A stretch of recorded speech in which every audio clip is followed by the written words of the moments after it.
तानाशाही को कभी स्वीकार नहीं करती। केंद्रीय गृह मंत्री ने 25 जून यानी आज लोगों से संविधान हत्या दिवस मनाने की अपील की है।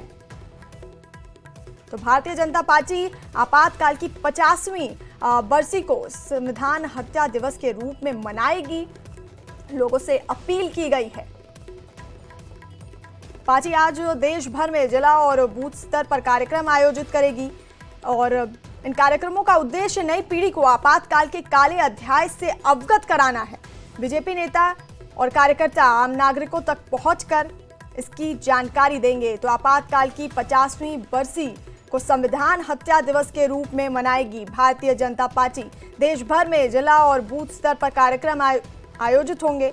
इन कार्यक्रमों का उद्देश्य नई पीढ़ी को आपातकाल के काले अध्याय से अवगत कराना होगा।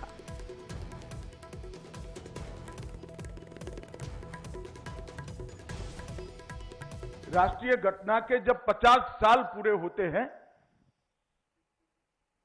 तो समाज जीवन के अंदर इसकी याददाश्त धुंधली हो जाती और आपातकाल जैसी लोकतंत्र की नींव हिलाने वाली की घटना, इसके बारे में याददाश्त समाज जीवन की अगर धुंधली होती है तो किसी भी लोकतांत्रिक देश के लिए बहुत बड़ा खतरा होता है। क्योंकि लोकतांत्रिक भाव और तानाशाही ये दो मन के दो भाव है। इसको आप व्यक्ति से मत जोड़िए।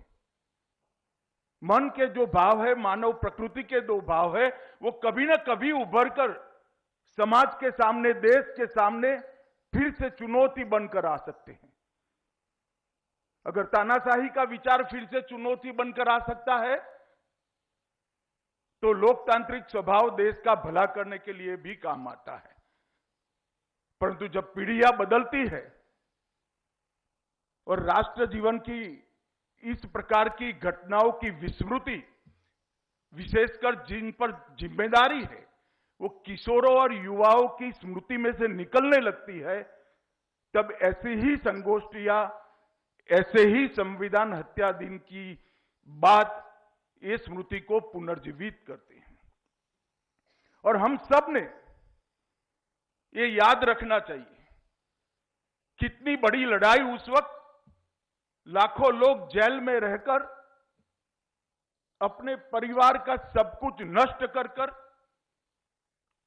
कई लोगों के जीवन के कैरियर मोड़ एक आश्चर्यजनक मोड़ ले गए, कई कैरियर समाप्त भी हो गए। और वो लड़ाई ने भारत के अंदर लोकतंत्र को जीवित रखा और आज हम दुनिया का सबसे बड़ा लोकतंत्र बनकर आज विश्व के सामने सम्मान के साथ